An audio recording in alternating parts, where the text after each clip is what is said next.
ہمارے دین اسلام کی تاریخ میں ایک ایسی شادی بھی ہوئی ہے جس کا دلہا اور دلہن خود اللہ تبارک و تعالی نے پسند فرمایا، اور دونوں ایسی پاک ہستیوں کی مبارک شادی کا حوال سن کر آپ کا ایمان تازہ اور آپ خوشی سے جھوم اٹھیں گے۔ بسم اللہ الرحمن الرحیم۔ السلام علیکم میرے معزز دوست ناظرین، امید ہے آپ سب خیریت سے ہوں گے۔ اس پاک ہستی کے رشتے مبارک کے لیے دلہا بننے کی خواہش ہر بڑے صحابی کی تھی۔ میرے محترم دوست ناظرین، آپ نے بہت سی شادیاں دیکھی ہوں گی، لیکن ہمارے پیارے حضور صلی اللہ علیہ وآلہ وسلم کی لخت جگر پیاری بیٹی حضرت سیدہ فاطمہ الزہرا رضی اللہ تعالی عنہا کی شادی کی تقریب سے پیاری کوئی نہ ہوگی۔ ایسی شادی جس کے لیے حوروں نے بھی بناؤ سنگار کیا اور فرشتوں نے بھی خوب تیاریاں کی، کیونکہ اس شادی کو اللہ رب العالمین نے پسند فرمایا تھا، اور فرشتوں اور ملائکہ کو حکم دیا کہ خوب بن سنور کر شادی میں شرکت اختیار کرو۔ اور سب سے عظیم اور روح مسرت بات یہ تھی کہ اس مبارک شادی کے پیارے دلہا کو اللہ تبارک و تعالی نے خود پسند فرمایا تھا۔ سبحان اللہ۔ میرے مسلمان بہن بھائیوں، خدا کی قسم دنیا بھر میں ایسی کوئی شادی نہ گزری ہے نہ ہوگی۔ حضرت سیدہ فاطمہ الزہرا رضی اللہ تعالی عنہا طاہرہ، باکرہ، عابدہ، زاہدہ جب عہد طفولیت سے سن و بلوغت کو پہنچی تو آپ کا رشتہ لے کر بہت سے جلیل و قدر صحابی حضور صلی اللہ علیہ وآلہ وسلم کے پاس تشریف لائے، لیکن حضور پاک نے سبھی کو یہی جواب دیا، مجھے اس معاملے میں اللہ پاک کے حکم کا انتظار ہے۔ کچھ ماہ بعد حضرت عبد بن عوف اور دیگر کچھ صحابہ نے حضرت علی رضی اللہ تعالی عنہ کو مشورہ دیا کہ اے علی، اب آپ بھی جائیں، سب کو انکار ہو چکا ہے، لیکن جو آپ کی نسبت نبی پاک کے ساتھ تھی وہ کسی اور کی نہیں تھی، نہ ہوگی۔ حضرت علی رضی اللہ تعالی عنہ حضور صلی اللہ علیہ وآلہ وسلم کی خدمت میں حاضر ہوئے کہ اتنی دیر میں اللہ کے محبوب مصطفیٰ صلی اللہ علیہ وآلہ وسلم نے فرمایا، اے علی، آج تمہارا آنا کیا فاطمہ کے رشتے کے لیے ہے؟ تو حضرت علی رضی اللہ تعالی عنہ نے نظریں جھکا کر فرمایا، جی یا رسول اللہ۔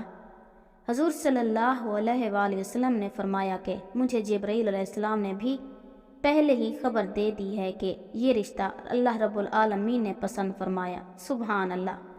حضور صلی اللہ علیہ وآلہ وسلم نے ان کی درخواست قبول فرمائی اور ارشاد فرمایا، اے علی، گھریلو ضروریات کی کوئی چیز تمہارے پاس ہے جسے تم وسیلہ بناؤ؟ حضرت علی نے فرمایا، میرے پاس ایک تلوار، ایک اونٹ اور ایک ذرہ ہے۔ حضور پاک نے فرمایا، تلوار کی تو تمہیں ضرورت ہے، ہر وقت جہاد کے لیے تیار رہتے ہو، اور اونٹ تمہاری سواری کے لیے ہے، وہ بھی ضروری ہے۔ میں تیری طرف سے ذرہ پر اتفاق کرتا ہوں، اور اے علی، تجھے بشارت ہو کہ اللہ تعالیٰ نے تیرا اور فاطمہ کا نکاح آسمان پر باندھ دیا ہے۔ مجھے اللہ تعالیٰ کی طرف سے یہ حکم ہوا ہے کہ میں بھی سب کے سامنے تمہارا اور فاطمہ کا نکاح پڑھا دوں۔ اس طرح حضور صلی اللہ علیہ وآلہ وسلم نے حضرت علی کا نکاح پڑھا دیا۔ جب حضرت فاطمہ کی رخصتی کا وقت آیا تو حضور صلی اللہ علیہ وآلہ وسلم کے پاس تمام ازواج محترات جمع تھیں۔ انہوں نے حضور پاک صلی اللہ علیہ وآلہ وسلم کے ساتھ حسرت امیز باتیں شروع کر دی۔ حضرت ام سلمہ رضی اللہ تعالی عنہا نے حضرت ختیجہ رضی اللہ تعالی عنہا کا تذکرہ کیا اور فرمانے لگی کہ ختیجہ اگر آج زندہ ہوتی تو فاطمہ کے متعلق ہمیں کوئی پریشانی نہ ہوتی اور ہماری آنکھیں روشن ہوتی۔ یہ سن کر حضور پاک کی آنکھوں میں آنسو آ گئے اور فرمایا، ختیجہ جیسا کوئی بھی نہیں ہے، اس نے اس وقت میری تصدیق کی جب سب نے تکذیب کی، اپنے سارے مال کو مجھ پر خرچ کر دیا، اللہ تعالیٰ کے دین کو قبول کیا، یہاں تک کہ میں نے اس کی زندگی میں ہی اسے جنت کی بشارت دی۔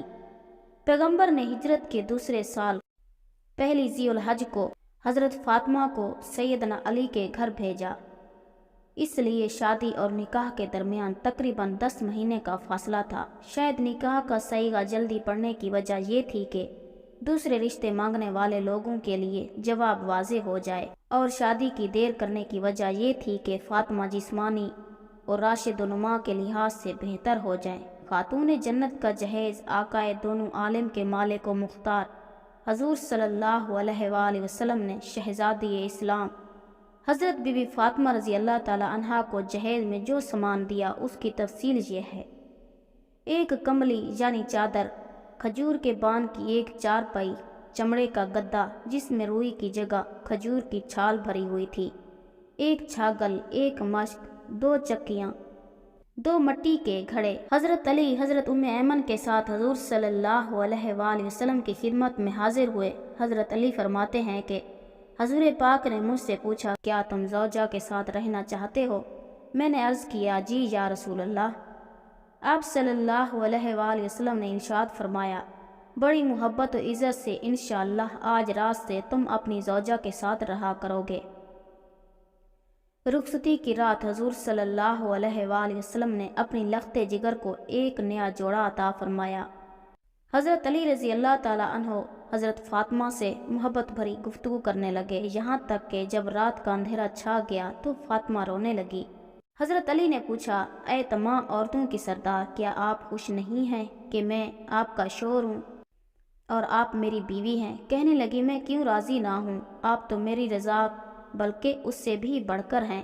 میں تو اپنی اس حالت و معاملے کے متعلق سوچ رہی ہوں کہ جب میری عمر بیت جائے گی اور مجھے قبر میں داخل کر دیا جائے گا، آج میری عزت و فخر کے بستر ہے، میں داخل ہونا کل قبر میں داخل ہونے کے مانند ہے۔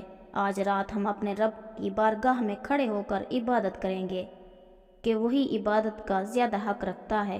اس کے بعد وہ دونوں عبادت کی جگہ کھڑے ہو کر اللہ تبارک و تعالیٰ کی عبادت کرنے لگے۔ اسی لمحے ایک بوڑھی عورت نے صدا دی کہ ایک جوڑے کا سوال کرتی ہوں۔ حضرت سیدہ فاطمہ نے یہ سنا تو آپ کو قرآن پاک کی ایک آیت مبارکہ یاد آ گئی۔ ترجمہ: تم ہرگز نیکی کے منزل تک نہیں پہنچ سکتے جب تک اپنی محبوب چیز میں سے راہ خدا میں اتفاق نہ کرو۔ آپ نے شب زفاف میں ہی اپنی شادی والا جوڑا جو حضور صلی اللہ علیہ وآلہ وسلم نے انہیں دیا تھا اس بوڑھیا سائل کو دے دیا۔ سبحان اللہ۔ چنانچہ حق کے زوجیت ادا کرنے سے پہلے ابتدائی 3 دن ان دونوں مقدس ہستیوں نے دن روزے میں اور رات عبادت بارگاہ الہی میں گزار دیے۔ شادی کے کچھ عرصے بعد نبی پاک حضرت فاطمہ سلام اللہ علیہا کی جدائی اور دوری کی وجہ سے پریشان رہنے لگے، اس لیے سوچا کہ بیٹی اور داماد کو گھر میں ہی جگہ دے دی جائے۔ حضرت حارث بن نعمان رضی اللہ تعالیٰ عنہ جو کہ جلیل و قدر صحابی تھے، جب ان کو اس بات کا پتہ چلا تو حضور صلی اللہ علیہ وآلہ وسلم کے پاس آئے اور کہا، خدا کی قسم میں چاہتا ہوں کہ میرا جو گھر ہے آپ کے ساتھ ہے وہ آپ لے لیں۔ حضور اقدس صلی اللہ علیہ وآلہ وسلم فرمانے لگے، اللہ تعالیٰ تمہیں اس کا اجر دے۔ اس طرح سے حضرت علی اور حضرت فاطمہ حضور پاک صلی اللہ علیہ وآلہ وسلم کے ہمسائے بن گئے۔